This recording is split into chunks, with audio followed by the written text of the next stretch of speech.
Gurdeep, you were part and parcel of the Bharat Jodo Yatra. We've seen you doing all the back-end stuff for the Bharat Jodo Yatra. You are with Kharge ji, working with him very, very closely.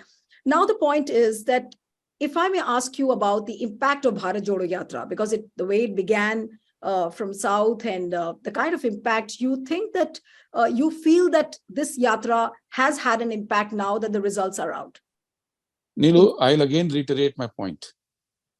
The mainstream media gives no space to what Congress or other opposition parties speak about. They only parrot what BJP feeds them. This has been there for last 8 years. It has been increasing year by year.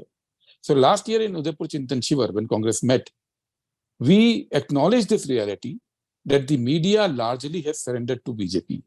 It is no more the fourth pillar. So we have to reach out to people of India directly. The first big step for that outreach was Bharat Jodo Yatra, where Rahul Gandhi walked from Kerala to Kashmir.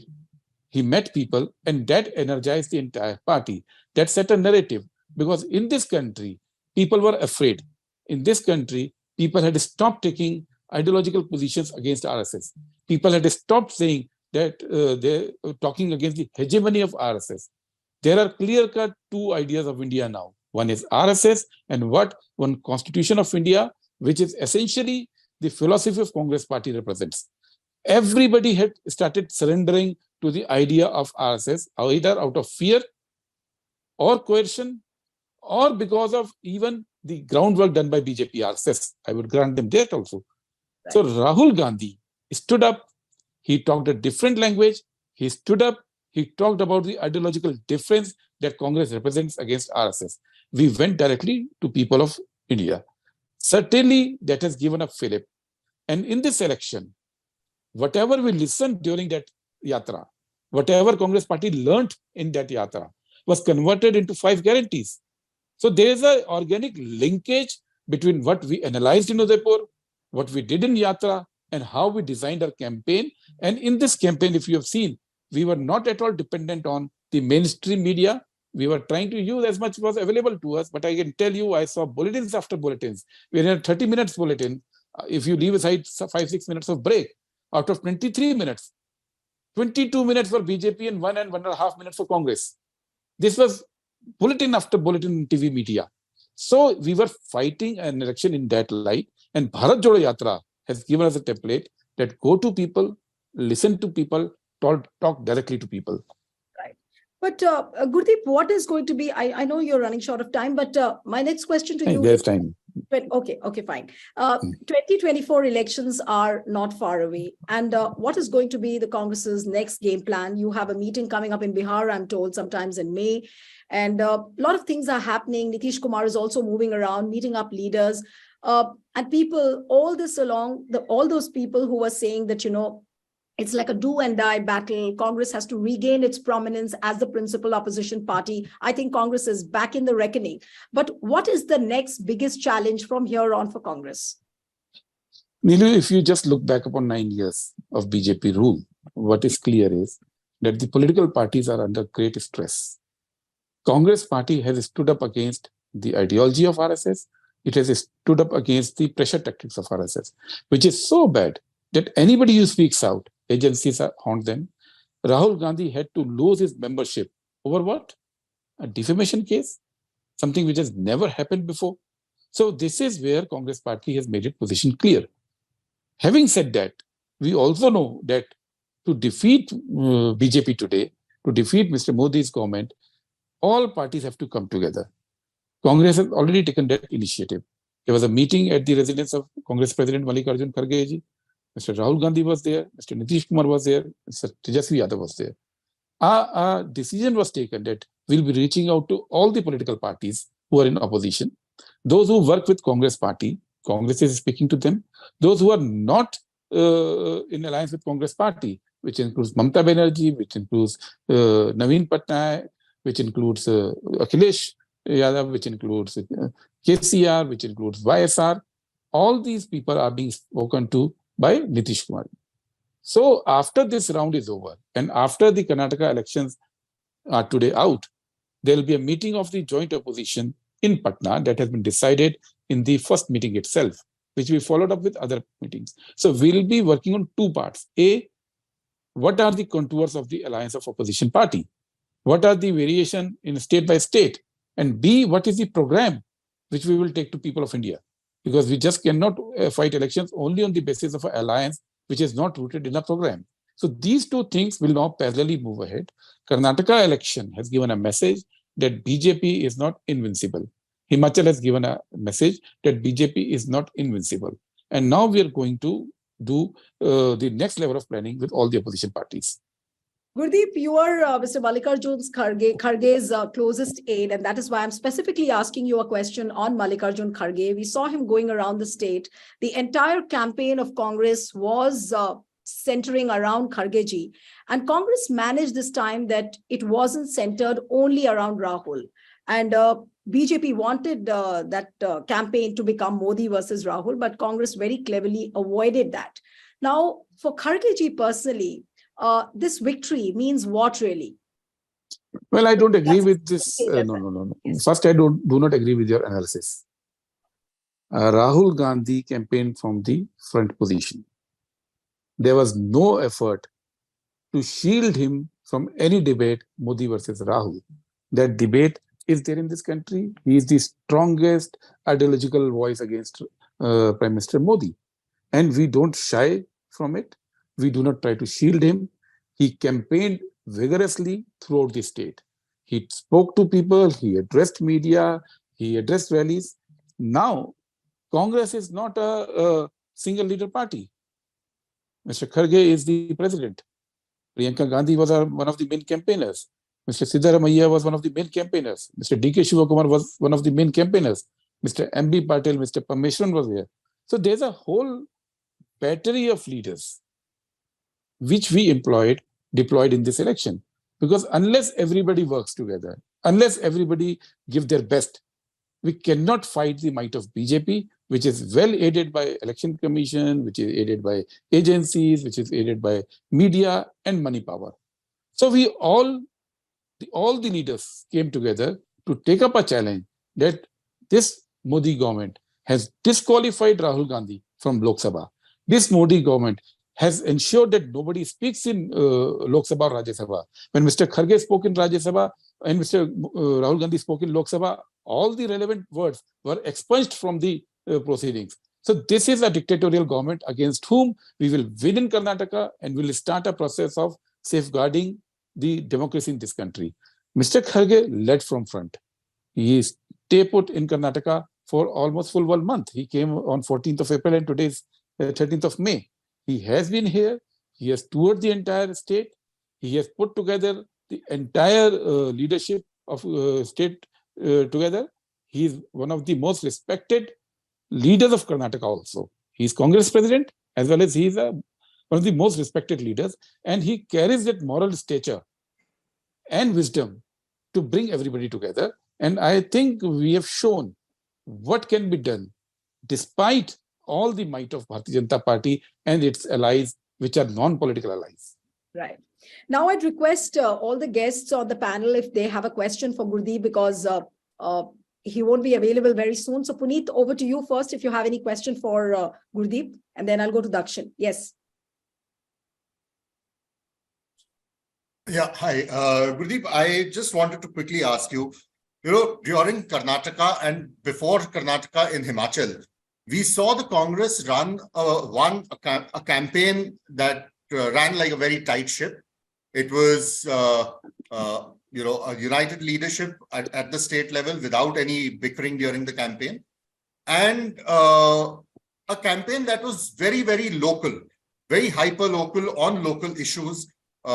You did not bait Mr. Modi or, the BJP on national issues, but you concentrated on local issues about the state. Going forward, you have 4 major states coming to polls end of this year. But the 3 of them are the Hindi heartland states where you are directly pitted against the BJP, and the kind of politics there is different from a Himachal or a Karnataka. Is this going to be the template now for your assembly elections where you'll focus only on local issues try to focus only on the state leadership of the BJP, the sitting, the incumbent chief minister if the BJP is in power, and,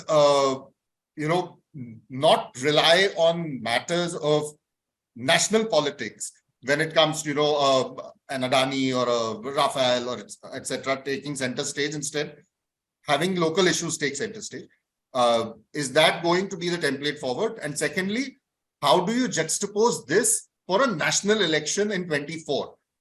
Because there the stakes are very different. The kind of campaign issues would be very different. Puneet, I would like to put it differently. In Himachal and in Karnataka, we have proved that Mr. Modi is not the magical figure that the entire media portrays him to be. There are limitations to his aura, and there's a chink in the armor. That we have proved. Every state election is a different election. There cannot be a same narrative, similar narrative, or a common narrative throughout the various state elections. So we are planning, we are planning to take every election on its own. Certainly the election in Chhattisgarh will be completely different from election in Telangana, or for that matter, Telangana will be completely different from election in Rajasthan. So I think any political party today will try to develop this strategy given the grassroots realities. We are going to people, we are identifying the issues, and will address those issues. So it is not just against Modi. If you see in Himachal or in Karnataka, both places, what we have done is we have given our version of governance. We have given our version of what we stand for, which is guarantees, which is the ideological difference with BJP, and which is also that how Congress in governance differs from BJP. So these are the issues that we are taking. There will not be a pan-India strategy for the state elections. Yes, when we come to Lok Sabha elections, as I told you, our first meeting with the opposition will happen in the next few weeks. Date is not decided. It will be in Patna. From there, we are also working on the program. We are putting together the entire system with all opposition parties, that what is the program that the joint opposition should take to people of India. Because at national level, it is not just the issues of guarantees. It is also the issue of wholesale sale of Indian economy to individuals.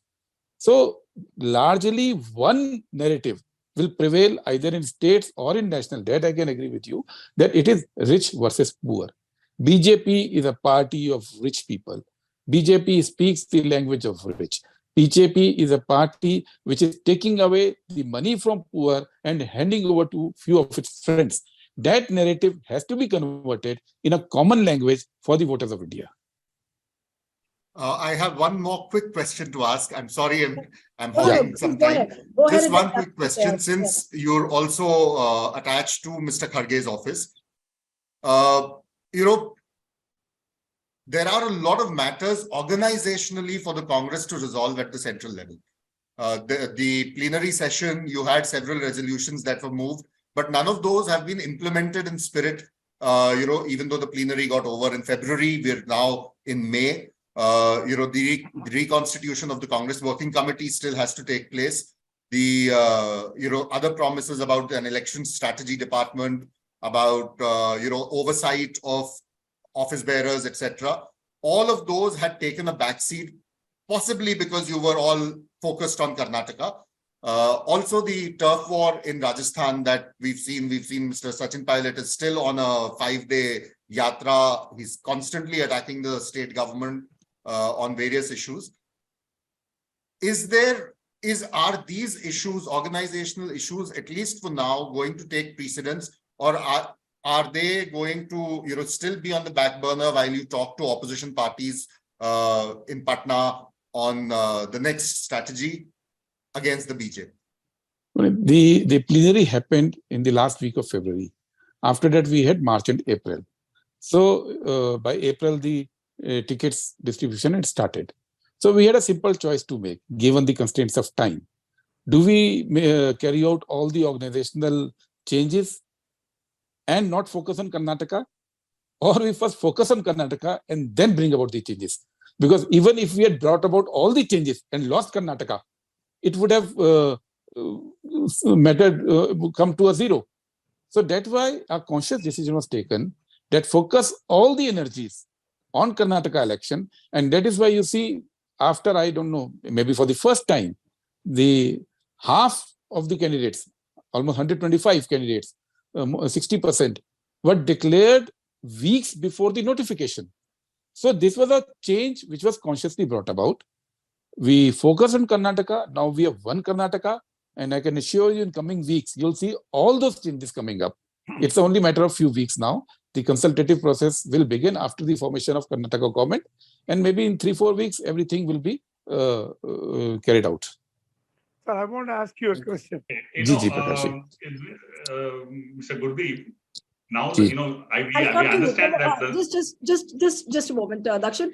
Pramod Swami is a political commentator from Tamil Nadu, Gurdeep. So I'll also let him speak. But yes, Dakshin, over to you first. Yes. Yeah. The CLP is going to take a call, obviously, and, the leader is going to get elected.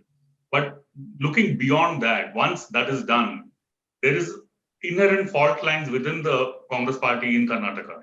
We can't run away from that.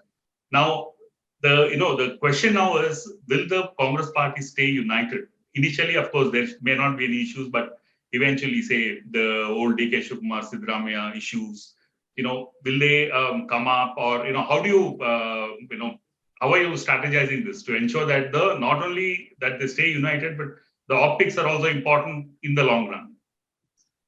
I think we understand the optics. Right through the elections, you must have seen that there was entire message was being portrayed of unity. And this unity was not cosmetic. After a long time, during ticket distributions, you see everybody came out smiling. Nobody had any major complaint on ticket distribution. So this unity is being based upon acknowledging the mutual strengths of leaders, acknowledging their grassroots basically support, and adjusting to that. And they have all come together because today they also realize that there's a larger threat of RSS, Bharatiya Janata Party, dismantling the democracy of this country. And we all understand that. And I think I don't foresee, because I have seen this election very closely. I've been interacting with all these leaders. Not on a single occasion has there been any bickering, either on tickets or on the direction the campaign should take, or on finances, resources. Everything has been very smooth. So I think that gives us a lot of hope and confidence that this Karnataka government is going to be a stable government. It's going to be a strong government. And these differences which emerge out of the mutual strengths of those leaders will actually become the strength of Congress party and Congress government, because they are all powerful leaders with a lot of grassroots support. So I think we want to weave them into a machinery which delivers a good governance to people of Karnataka, so that this victory can be converted into Lok Sabha victory also in Karnataka. We will not be satisfied by this victory. There are 28 seats in Karnataka, and we hope to win majority of those seats next year, and next 1 year we'll be working towards that. Subscribe to the Federal's YouTube page for more interesting updates.